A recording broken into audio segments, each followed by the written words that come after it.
Assalamualaikum warahmatullahi wabarakatuh. Welcome back to my English class. Hi everyone, it's very good to see you today. Okay, today I'm going to talk about a kind of text where you can tell about your experience. Have you ever told your friends about your experience? Nah, pernah nggak kalian menceritakan suatu pengalaman atau peristiwa yang terjadi di masa lampau? Nah, sekarang kita akan bahas tentang bagaimana cara menceritakan suatu peristiwa atau kejadian atau pengalaman yang berlangsung di masa lampau. Nah, teks ini disebut dengan recount text ya. Nah, apa yang dimaksud dengan recount text adalah sejenis teks dalam bahasa Inggris yang digunakan untuk menceritakan kembali suatu kejadian atau pengalaman yang terjadi di masa lampau sesuai dengan urutan kejadiannya. So it's a kind of text that retells about past events in a chronological order. While the purpose is to retell or to inform or can also be to entertain the readers or the listeners by using a chronological or sequence of events ya. Tujuannya untuk menceritakan kembali atau memberikan informasi atau bisa juga untuk menghibur dengan menceritakan sesuatu sesuai dengan urutan kejadiannya. And then let's see the structure ya. Kita lihat sekarang struktur teksnya.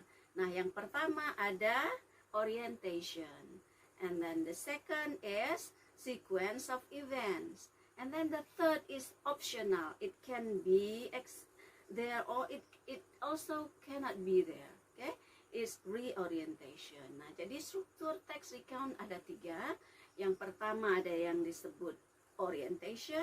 Apa isi orientation?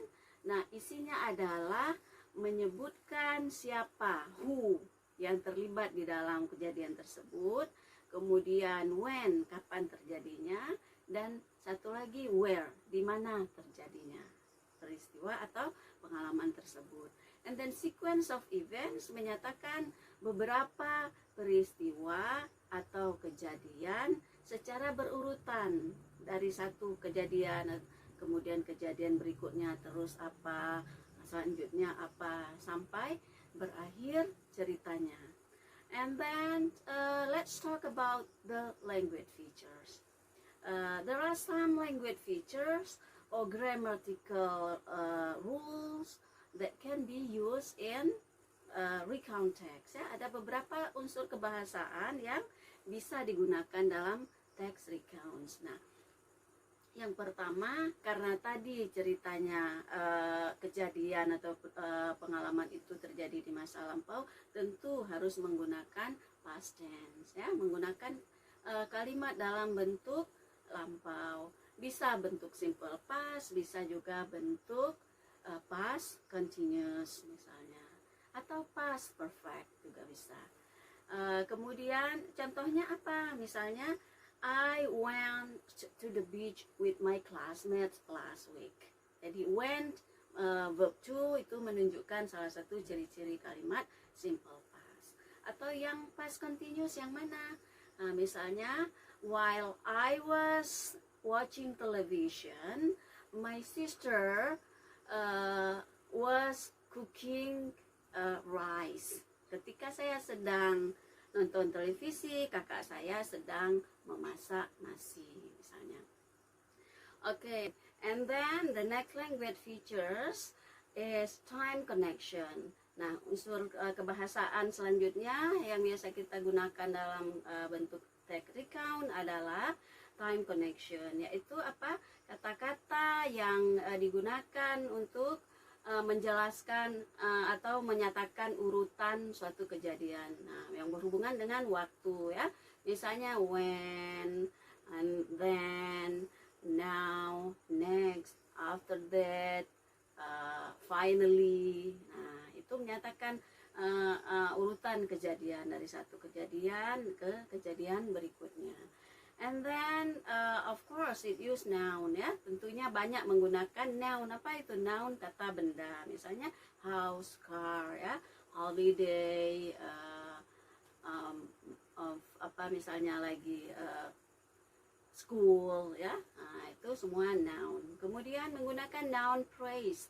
What is noun phrase? Noun phrase adalah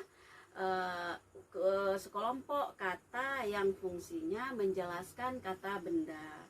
Nah, kalau kata-kata ini dipisahkan, maka dia memiliki arti yang berbeda. Nah, misalnya apa? Noun phrase, a beautiful girl.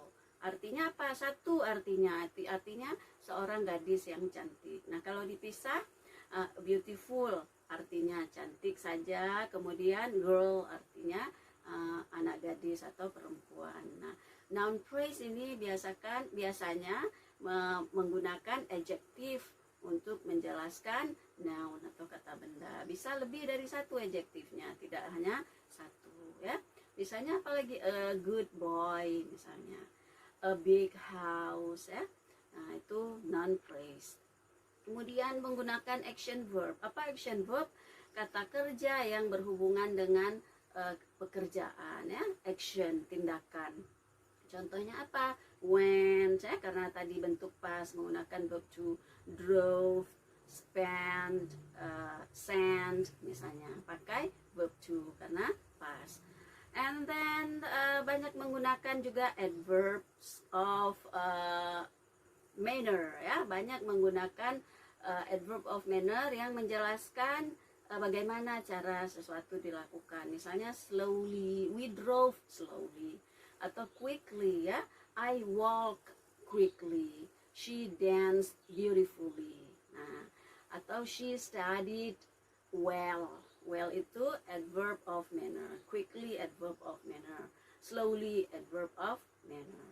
Nah, itulah tadi beberapa aspek yang berhubungan dengan text recount ya, seperti barusan sudah kita bahas. Okay, I think that's all for today, and we'll see some examples of recount text in the next video. Okay, see you. Assalamualaikum warahmatullahi wabarakatuh.